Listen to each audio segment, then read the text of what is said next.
সাসুরাল সিমার্কা ধারাবাহিকের মাধ্যমে জনপ্রিয়তা অর্জন করা ছোট পর্দার জনপ্রিয় মুখ দীপিকা কক্কর লিভার ক্যান্সারের দ্বিতীয় ধাপে আক্রান্ত হয়েছেন। সামাজিক যোগাযোগ মাধ্যমে ইনস্টাগ্রামের এক পোস্টে নিজের শারীরিক অবস্থার অবনতির কথা জানিয়েছেন এই অভিনেত্রী।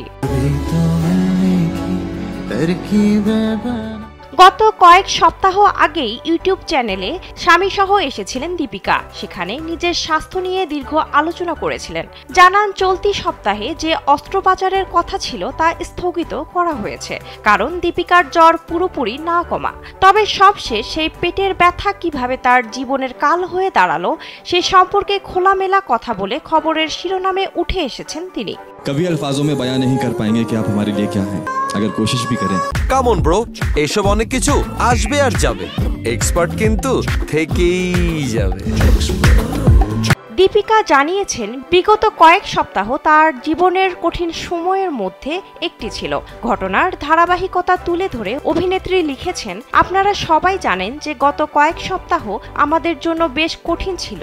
আমার পেটের উপরের অংশের ব্যথার জন্য হাসপাতালে যাই। তারপর তারা লিভারে টেনিস বলের আকারের একটি টিউমার খুঁজে পায়।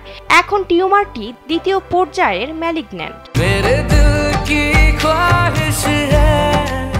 দীপিকার ভাষ্য, আমি ইতিবাচক এবং দৃঢ় প্রতিজ্ঞ যে এর মুখোমুখি হব এবং আরও শক্তিশালী হয়ে বের হতে পারবো। পুরো পরিবার আমার পাশে আছে এবং আপনাদের সবার কাছ থেকে যে পরিমাণ ভালোবাসা আসছে তা আমাদের যাত্রা আরো সহজ করে তুলবে। আমাকে আপনাদের প্রার্থনায় রাখবেন।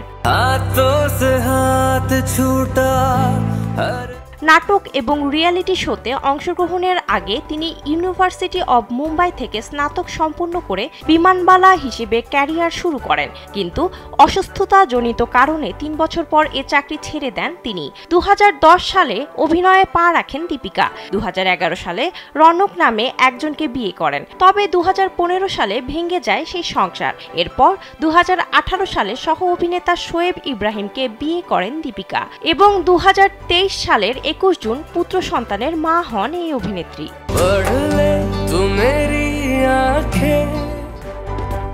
বিনোদন ডেস্ক, কালবেলা।